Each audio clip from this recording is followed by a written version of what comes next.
ओम गंग गणपते नमः। आप सभी का आपके अपने चैनल हिंदी स्टोरी बुक पर बहुत बहुत स्वागत है। हम सभी पर ईश्वर की कृपा सदा बनी रहे। इस वीडियो में हम श्रावण मास महात्म्य कथा अध्याय 10 का रसपान करेंगे। इस अध्याय के अंतर्गत शनिवार व्रत विधि व नियमों का वर्णन किया गया है। भगवान भोलेनाथ जी बोले, हे सनत कुमार, अब मैं आपसे शनिवार व्रत की विधि का वर्णन करूंगा। इसको करने से मनुष्य मंदत्व को प्राप्त नहीं होता। श्रावण मास में शनिवार के दिन भगवान नरसिंह, शनि तथा अंजनी पुत्र हनुमान, इन तीनों देवताओं का पूजन करना चाहिए। दीवार पर अथवा स्तंभ पर नरसिंह की सुंदर प्रतिमा बनाकर हल्दी युक्त चंदन से और नीले, लाल तथा पीले सुंदर फूलों से माता लक्ष्मी सहित जगतपति नरसिंह का भली भांति पूजन करना चाहिए। उन्हें खिचड़ी का नैवेद्य तथा कुंजर नामक शाक का भोग अर्पण करना चाहिए और उसी को स्वयं भी ग्रहण करना चाहिए और ब्राह्मणों को भी खिलाना चाहिए। तिल का तेल तथा घृत स्नान भगवान नरसिंह को अति प्रिय है। शनिवार के दिन तिल सभी कार्यों के लिए प्रशस्त है। शनिवार के दिन तिल के तेल से ब्राह्मणों तथा सुवासिन स्त्रियों को उपटन लगाना चाहिए तथा कुटुंब सहित स्वयं भी संपूर्ण शरीर में तेल लगाकर स्नान करना चाहिए तथा उड़द का भोजन करना चाहिए। इससे भगवान नरसिंह प्रसन्न होते हैं। इस प्रकार श्रावण मास में चारों शनिवार में इस व्रत को करना चाहिए। जो मनुष्य ऐसा करता है उसके घर में स्थिर लक्ष्मी जी का वास होता है और घर में धन्य धान्य की वृद्धि होती है। पुत्रहीन व्यक्ति को पुत्र रत्न की प्राप्ति हो जाती है और इस लोक में सभी सुखों को भोग कर अंत में वैकुंठ को प्राप्त करता है। भगवान नरसिंह की कृपा से मनुष्य की चारों दिशाओं में व्याप्त रहने वाली उत्तम कीर्ति होती है। हे सौम्य, मैंने आपसे नरसिंह भगवान का उत्तम व्रत कहा है। हे सनत कुमार, अब आप भगवान शनि की प्रसन्नता के लिए जो करना चाहिए उसे सुनिए। एक लंगड़े ब्राह्मण और उसके अभाव में किसी ब्राह्मण के शरीर में तिल का तेल लगाकर उष्ण जल से उन्हें स्नान कराना चाहिए और श्रद्धा पूर्वक भगवान नरसिंह के लिए बताए गए अन्न अर्थात खिचड़ी उन्हें खिलाना चाहिए। उसके बाद तेल, लोहा, काला तिल, काला उड़द, काला कंबल प्रदान करना चाहिए। तत्पश्चात व्रती यह कहे कि मैंने यह सब भगवान शनि की प्रसन्नता के लिए किया है।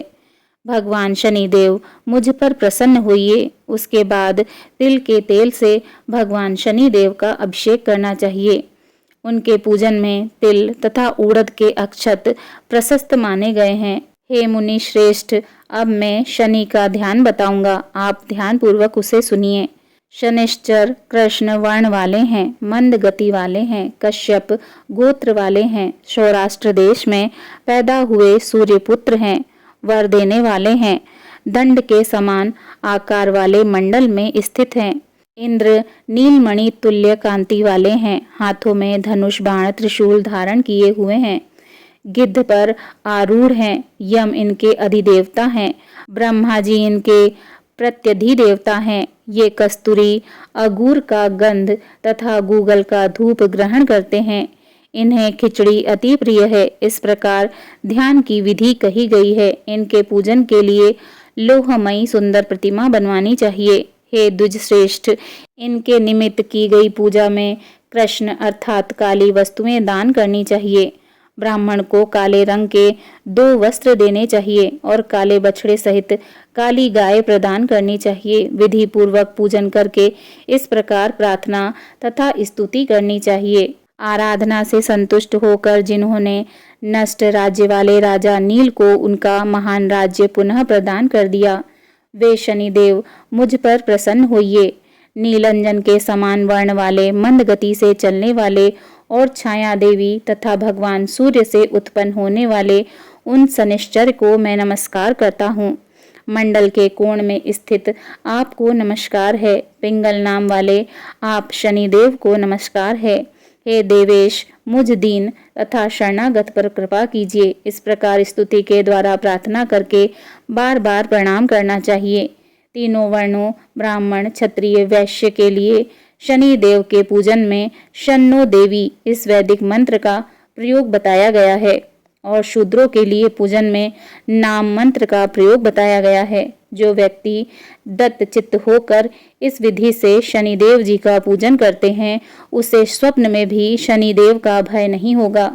हे विप्र, जो मनुष्य श्रावण मास में प्रत्येक शनिवार के दिन भक्ति पूर्वक इस विधि से इस व्रत को करते हैं, उन्हें भगवान शनिश्चर के द्वारा लेश मात्र भी कष्ट नहीं होता। जन्म राशि से पहले, दूसरे, चौथे, पांचवें, सातवें, आठवें, नौवें अथवा 12वें स्थान में स्थित शनि देव सदा कष्ट पहुंचाते हैं। शनि की शांति के लिए क्षमाग्नि इस मंत्र का जप करना बताया गया है। उनकी प्रसन्नता के लिए इंद्र नीलमणि का दान करना चाहिए। हे सनत कुमार, इसके बाद अब मैं हनुमान जी की प्रसन्नता के लिए विधि का वर्णन करता हूँ। हनुमान जी की प्रसन्नता के लिए श्रावण मास में शनिवार को रुद्र मंत्र के द्वारा तेल से उनका अभिषेक करना चाहिए। तेल में मिश्रित सिंदूर का लेप उन्हें अर्पित करना चाहिए। जपा कुसुम की मालाओं से, आंक धतूरे की मालाओं से, मंदार पुष्पों की मालाओं से, बट्टक बड़ का पेड़ के नैवेद्य से तथा अन्य उपचारों से भी यथाविधि अपने सामर्थ्य अनुसार श्रद्धा भक्ति से युक्त होकर अंजनी पुत्र हनुमान जी की पूजा करनी चाहिए। इसके बाद बुद्धिमान मनुष्य को चाहिए कि हनुमान जी की प्रसन्नता के लिए उनके 12 नामों का जप करे।